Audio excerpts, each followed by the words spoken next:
আসসালামু আলাইকুম বন্ধুরা, আশা করি সবাই সুস্থ আছেন। বন্ধুরা, যেই দেশ অস্ত্র উৎপাদন করে তবে ব্যাপক ভিত্তিতে রপ্তানি করে না, সেই দেশের জন্য যুদ্ধক্ষেত্রে যে কোনো ধরনের ক্ষয়ক্ষতি মেনে নেওয়ার বিষয়টা বা স্বীকারোক্তিমূলক জবানবন্দি দেওয়া অনেকটা সহজ।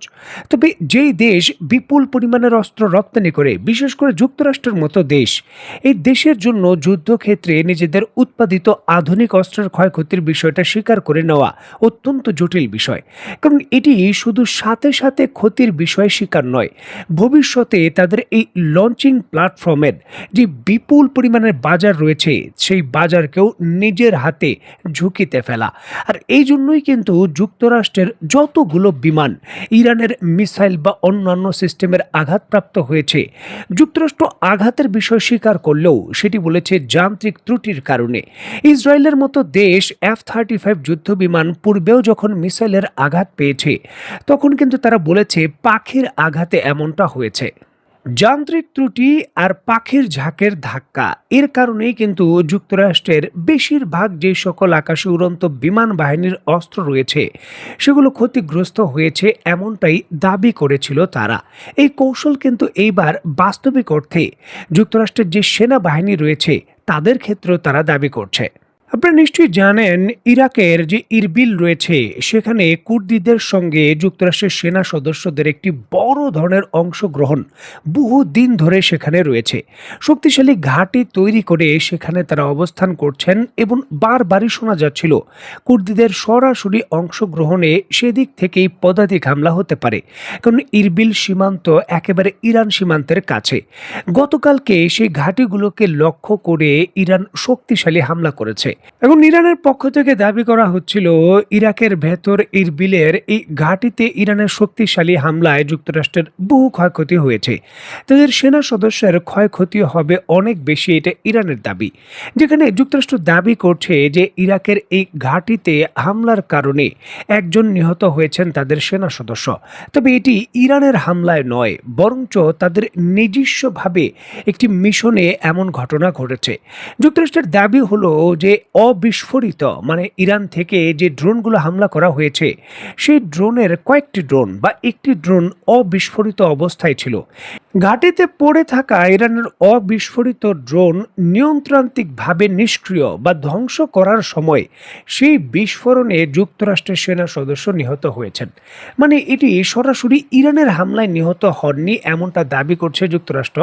ইরানের ড্রোনের কারণেই হয়েছে, তবে ড্রোনটি মাটিতে পড়েছিল, সেই ড্রোনটি বিস্ফোরিত করে নষ্ট করার সময় এমন ঘটনা ঘটেছে।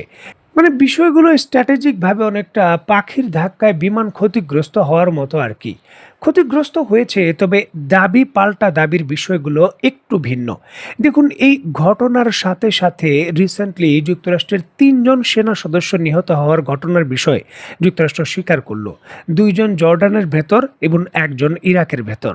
নিশ্চিতভাবেই বলার কোনো অপেক্ষা রাখে না যে পরিস্থিতি আসলে কতটুকু জটিল পর্যায়ে গেছে এবং যুদ্ধক্ষেত্র আসলে কতটুকু সংবেদনশীল জায়গায় পৌঁছে গেছে। এই ঘটনা প্রবাহের মাধ্যমে কিন্তু পরিষ্কারভাবে অনুধাবন করা যায়।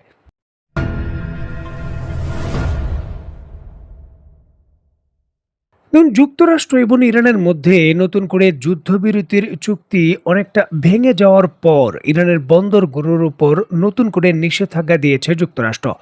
কোনো ধরনের জাহাজের প্রবেশ বা সেগুলো বেরিয়ে আসার সুযোগ দিচ্ছে না তারা। এমতো অবস্থায় হরমুজ প্রণালী কমপ্লিটলি শাটডাউন বলতে যা বোঝায়, মানে কোনো জাহাজ প্রবেশ বা বেরোতে পারবে না, তার নির্দেশনা দিয়েছিল ইরান। এর বাইরে যে কোনো জাহাজ যদি এই সিদ্ধান্ত অমান্য করে বের হবার বা প্রবেশের চেষ্টা করে, সরাসরি হামলা করা হবে ইরানের পক্ষ থেকে, এমনটা কিন্তু হুমকি দেওয়া হয়েছিল। যে হোক, এই নির্দেশনা মানেনি ইরানের পক্ষ থেকে, এমন দাবি করে আরও 2টি জাহাজের ভেতর একই ধরনের হামলার ঘটনা ঘটেছে, এমন খবর পাওয়া যাচ্ছে। দেখুন, ইরানের আইআরজিসির পক্ষ থেকে যেমনটা দাবি করা হচ্ছে, ইরানের নির্দেশনা অনেকটা না মেনে ওমানের কাছাকাছি যুক্তরাষ্ট্রের ঘোষিত যে জলপথ রয়েছে সেদিক দিয়ে যাওয়ার চেষ্টা করছিল এই 2টি তেলবাহী জাহাজ, যেগুলো বড় বড় ট্যাঙ্কার জাহাজ হিসাবে অভিহিত করা হচ্ছে। সেই জাহাজের ইঞ্জিন রুম লক্ষ্য করেই কিন্তু মিসাইল হামলা, ক্রুজ মিসাইল হামলা এবং ড্রোন হামলা করা হয়েছে। এই হামলার কারণে জাহাজগুলো ক্ষতিগ্রস্ত হওয়ার কারণে জাহাজগুলোকে জরুরি ভিত্তিতে সেখানেই দাঁড় করিয়ে রাখা হয়েছে। যদিও জাহাজগুলোর পরিচয় এখনো প্রকাশ করা হয়নি, তবে ইরানের পক্ষ থেকে যেমনটা দাবি করা হচ্ছে, এই জাহাজগুলো যুক্তরাষ্ট্র সংশ্লিষ্ট যে মিত্র দেশ রয়েছে তার মালিকানার জাহাজ। একদিকে যখন হরমুজ প্রণালীতে সম্পূর্ণভাবে শাটডাউন বা কোনো জাহাজকে প্রবেশ বা বেরোতে দিচ্ছে না ইরান, এমতো অবস্থায় স্ক্রিনে নিশ্চয়ই আপনারা দেখতে পাচ্ছেন যুক্তরাষ্ট্রের ওয়াল স্ট্রিট জার্নাল সহ যুক্তরাষ্ট্রের বড় বড় সংবাদ মাধ্যম নিশ্চিত করছে এর পূর্বেই কিন্তু ইরান প্রায় ৬০০ কোটি মার্কিন ডলার বা ৬ বিলিয়ন ডলারের জ্বালানি তেল মাত্র ২০ দিনের এই যুদ্ধবিরতির মধ্যেই বিভিন্ন ট্যাঙ্কার জাহাজের মাধ্যমে তাদের অন্যতম বড় বাজার চীনের বাজারে রপ্তানি করে ফেলেছে। প্রায় ৬ বিলিয়ন ডলার তারা মাত্র ২০ দিনে আয় করে ফেলেছে এবং আন্তর্জাতিক সংবাদ মাধ্যমগুলো বলছে আরও বিলিয়ন বিলিয়ন ডলারের যে জ্বালানি তেল বর্তমানে বিভিন্ন ধরনের যে শ্যাডো ফ্লিট রয়েছে তার অংশ হিসাবে সাগরে ভাসমান অবস্থায় রয়েছে, যেগুলো যে কোনো মুহূর্তে ইরানের কাঙ্ক্ষিত যে ক্রেতা রাষ্ট্রগুলো রয়েছে তাদের কাছে সাপ্লাই দেওয়া হবে। ইরানের এই ধরনের কৌশল বাস্তবায়ন যুদ্ধক্ষেত্রে অত্যন্ত সংবেদনশীল হিসাবে দেখছেন যুক্তরাষ্ট্রের সামরিক বিশেষজ্ঞরা। এটি দীর্ঘমেয়াদী ইরানের যুদ্ধের ক্যাপাবিলিটি বাড়াবে এবং যুদ্ধকালীন যে অর্থনীতির বিষয়টা রয়েছে সেটা নিশ্চিত করবে, এমনটা ধারণা করছে যুক্তরাষ্ট্রের গোয়েন্দা সংস্থা।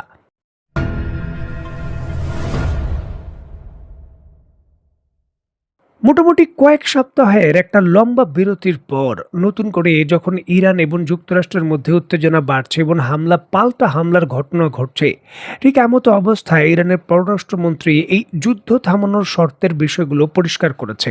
তিনি বলেছেন যে ইরানের স্বার্থ এবং ইরানের চাওয়া যতক্ষণ পর্যন্ত হাসিল না হবে ততক্ষণ পর্যন্ত যুদ্ধ তারা থামাবে না।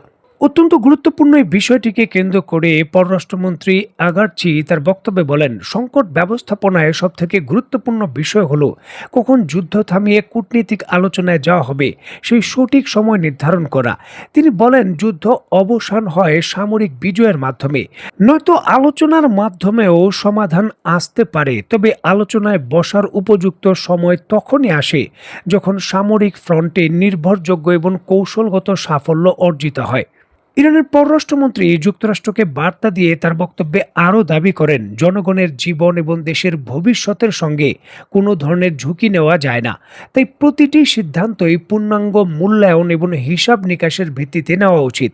ইরানের পররাষ্ট্রমন্ত্রীর মতে, যুদ্ধ অব্যাহত রাখলে তা দেশের জন্য কতটা লাভজনক হবে এবং এর বিপরীতে মানবিক এবং জাতীয় ক্ষতির পরিমাণ কতটা বাড়বে, এই দুইটি বিষয় নিয়ে রাজনৈতিক নেতৃত্বকে সবসময় বিবেচনায় রাখতে হয়। তবে দীর্ঘকালীন দেশের নিরাপত্তা এবং সার্বভৌমত্ব রক্ষা করার জন্য কঠিন সিদ্ধান্ত অনেক সময় নিতে হয়, যেটি একটি চলমান প্রক্রিয়া এবং সেই চলমান প্রক্রিয়া থেকে ইরান কোনোভাবেই কঠিন সিদ্ধান্ত নিতে পিছপা হবে না, এমনটা তার বক্তব্যে জানান। পরিষ্কারভাবে ইরান আরও দীর্ঘমেয়াদী সামরিক পদক্ষেপের দিকে যাচ্ছে, এমনটা তার বক্তব্যে ইঙ্গিত পাওয়া যায়। দেখার বিষয়ে বর্তমান এই যে স্থিতি তৈরি হয়েছে, এটি সামরিকভাবে আরও অগ্রসর হয় নাকি আলোচনার দিকে এগোয়। তো বন্ধুরা, আজকের মতো বিদায়, নতুন কোনো ভিডিও নিয়ে আবার দেখা হবে। সেই পর্যন্ত সবাই ভালো থাকবেন, সুস্থ থাকবেন এবং বাংলাদেশকে ভালোবাসবেন। আল্লাহ হাফেজ।